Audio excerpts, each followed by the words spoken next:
qual que é o próximo passo, né? A gente deve continuar explorando esse cenário, certo? Até que a gente esgote ele. E no momento que a gente consegue esgotar, a gente precisa, então, refatorar, né? Vamos olhar aqui para essa classe. Poxa, isso aqui tá paia, né? Tipo, o que está acontecendo? Nós estamos toda vez alterando o valor da variável total, né, Adriano? Toda vez a gente está mudando esse valor. Ou seja, o estado está sendo alterado, e o estado é o total, porque ele que está mudando, sem nenhum tipo de controle, né? Isso é um codesmel. E isso aqui é o que nós chamamos de primitive obsession, certo? Que é o fato de você utilizar propriedades públicas que só carregam estado, eles não carregam comportamento. Exato, não tem um contexto ali, né? Não tem um significado objetivo, né? Isso, exatamente. Como é que a gente começa a refatorar isso aqui, então? Talvez, em vez de você ficar controlando por esse total aqui, que a gente fica acumulando, talvez nós pudéssemos retornar, então, um objeto.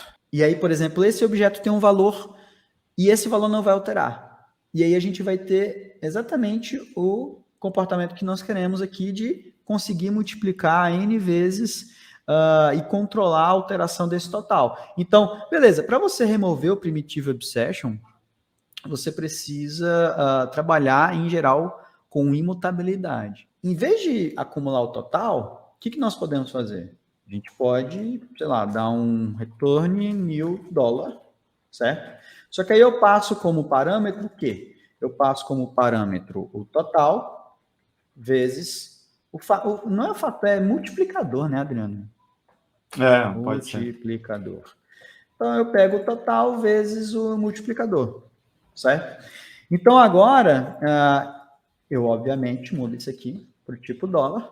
E aí agora, beleza, você tem um método que retorna uma instância de dólar com o valor que você quer.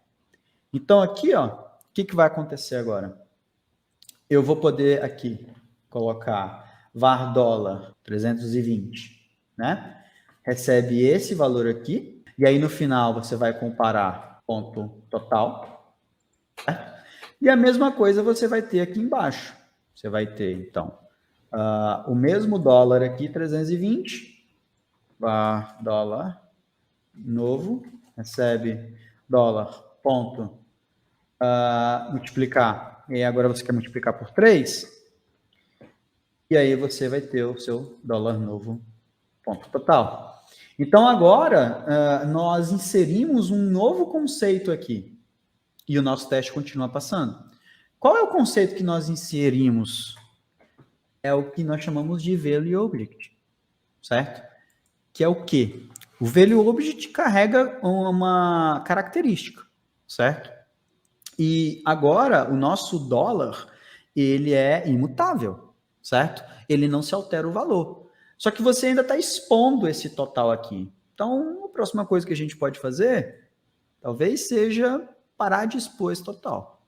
Então, podemos agora colocar aqui um public int total, certo? Você pode obter, mas você não pode alterar. E aí você veio para cá. Então, eu ainda continuo usando o tipo primitivo aqui, mas você não está mais usando ele diretamente, você não está mais expondo, certo? Você acabou de resolver também um codesmel. E agora, o nosso total continua aqui. E o nosso teste continua rodando. Tá? Então, vejam, a gente está... Nós estamos... Enquanto nós estamos pensando no problema, nós estamos modelando o problema, colhendo feedback desse problema, porque uma vez que eu altero o código, eu testo ele.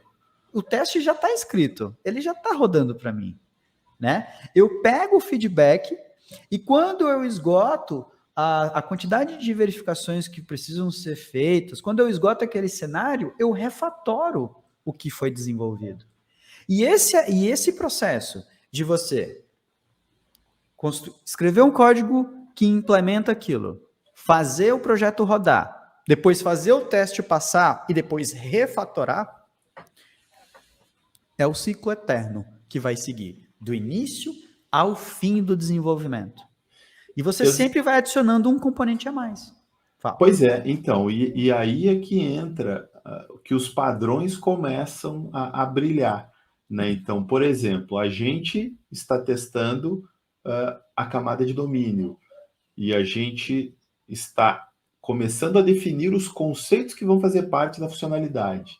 Ou seja, eu estou buscando padrões que me orientam a trabalhar com esse tipo de cenário, né? Então, quando eu for trabalhar com uma entidade mais complexa, né, usando o padrão entidade que relaciona, que ele se relaciona com o VOs, por exemplo, ele tem VOs como propriedades, né? Então, você gradativamente vai puxando os padrões que você precisa para atender aquele cenário. E você vê isso no momento de você fazer o refactoring, né? Então, por quê?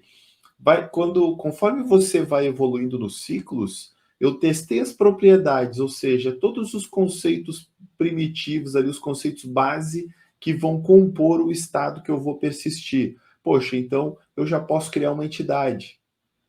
Ou eu crio uma entidade com as propriedades e eu vou criando as propriedades e testando, é porque aí você vai ter um cenário muito mais complexo para começar e vai ser muito mais difícil. A gente vai cair naquele erro do cenário complexo para trabalhar, né? Então, assim a gente vai explorando cada objeto, né? Vai criando esses objetos, eles já vão ficando com todas as regras de negócio dele incorporada. Eu começo a criar meu domínio rico, e aí, conforme eu for evoluindo, eu crio uma entidade, a entidade já vai herdar tudo de bom que você fez no primeiro nível de identificação e de teste, né? E quando você for trabalhar com, por exemplo, uma camada de persistência, uma camada de apresentação, você vai herdando naturalmente tudo que você fez na camada anterior, né? E o detalhe é que esse tipo de prática pode ser usada num software antigo também. Você pode identificar a partir dos códigos existentes as regras que definem os símbolos, os elementos que estão sendo processados e gradativamente você substituir esses termos, né, até o ponto de você conseguir isolar método, isolar componente e gradativamente ir substituindo as rotinas críticas